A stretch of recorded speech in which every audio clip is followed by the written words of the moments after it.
Last time on the Saxon Stories podcast. All right, well, welcome in to another episode of the Saxon Stories podcast. We got Ed Domke. How many years in Hastings area schools? This is 40. 40, okay. And your official title, you're the head of the CTE department, correct? Director of Career and Technical Education. Absolutely. And then high school principal, Teresa Heide. How many years in the district? 38 years in education, 36 in the district. All right. So we're filming this around Christmas. So when this comes out mid-January, we don't want people to think you just don't want Christmas to die.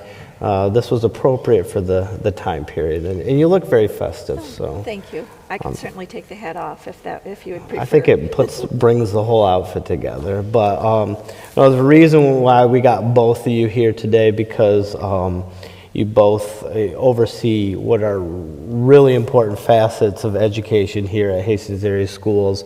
Let's get back into it. And not super unrelated would be AP offerings. We talk about students that learn at different paces, and so you got that, subsection of students that want to challenge themselves and kind of, go into college having that, foot in the door already. Kind of walk me through what Hastings High School offers as far as AP courses, and are they fairly well utilized? Does it seem to be something that's been very well accepted here? Yeah, over the 8 years I've been here, definitely we have 7 to 8 offerings. Our AP pre-calculus has kind of been back and forth depending on our students, but they're all driven by student scheduling, the courses that they choose. But very popular. I've got data to suggest that we have kids that are ready to walk out this door of Hastings High School into any university with credit under their belt. Mm-hmm. Our teachers do a fantastic job. We get them to trainings so that they are current with either the curriculums that are being used, because they have to rotate those regularly, and attend those trainings regularly, and then they also will bring that back, and you'll oftentimes see our AP teachers on weekends doing practice sessions with their students, just to either calm the nerves or to give them that last push. So the staff really dynamic in doing that. But yeah, we offer biology, AP language, lit, psychology. It's on a 5-point scale, and we average-wise, 3.5 to a 4 in almost every AP course. Okay. So really strong scores to suggest that keeping these offerings around is very, very, very important. Mm-hmm. And students and parents want to go that route. They want to challenge themselves. Is it a matter of working with their counselor then to kind of plot out, what's manageable, what they want to do, what they want to accomplish, or I guess how do they go about, participating? Well, we get into the scheduling season in February, so to speak, but our counseling team is very important in this whole process. We have an interest forum that if students are kind of dabbling around with that idea of getting into an AP course, we have them fill out an interest form, take it home to their parents so that they all know what is expected. There's they have to take that AP board at the end, which brings the parent into this piece, because there is a fee for that. And so parents can weigh in. There's a little bit of skin in the game for them. They can also weigh in. We have some students that are taking 3 and 4 AP courses in their schedule. So this is where parents can weigh in and say, I think for fear of being over academic load, we bring it back and say, let's do 2 or let's do 3. And so we have that parent input. So that's a very important piece. Our counseling team, along with those AP teachers, then will go through and decide by looking at previous grades if we're setting them up for success or are we setting them up for failure. Mm-hmm. But it is open to any student who is interested.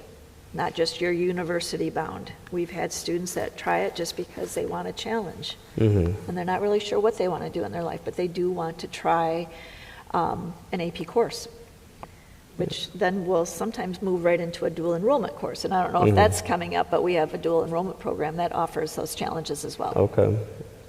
And then final question for both of you, really. We talk a lot in this district about meeting kids where they're at. So that means being able to customize the education experience. Everyone's learning at their own pace. Everyone has different interests.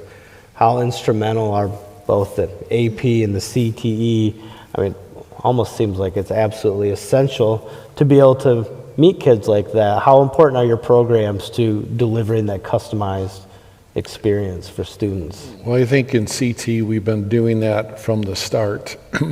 And I think that's really important because people in society are at all different levels and all different types of jobs.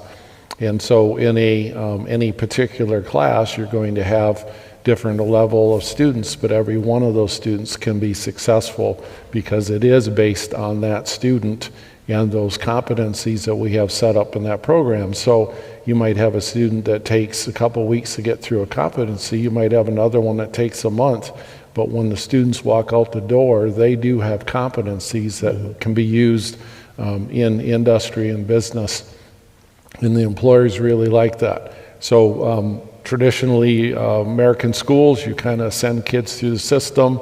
They pick up snippets, pieces along the way, and they're not really competent in a lot of those areas. And so we try to change that whole mode, and that is really a positive for the community, students, and industry business. And there's one student that comes to mind for a dual enrollment course. This student has been challenged throughout their education and has had different programming to help with that challenge, but took the Accuplacer test at KCC, scored the score that they needed. It was unheard of that this person should take a dual enrollment English course, but they did, and they passed it. And our counseling team was there helping and securing proper communication with the professor. But this young person did an amazing job. And so it's open to anybody that wants to try something, be challenged, get ahead in their programming and their next step. Wonderful. And to know that this student did this against recommendations, to maybe not, says it all. So having these opportunities for our students is wonderful. It's what we should be doing, and meeting kids with their desires, their pathways, their academics. It's exactly what we should be doing. Yeah, absolutely.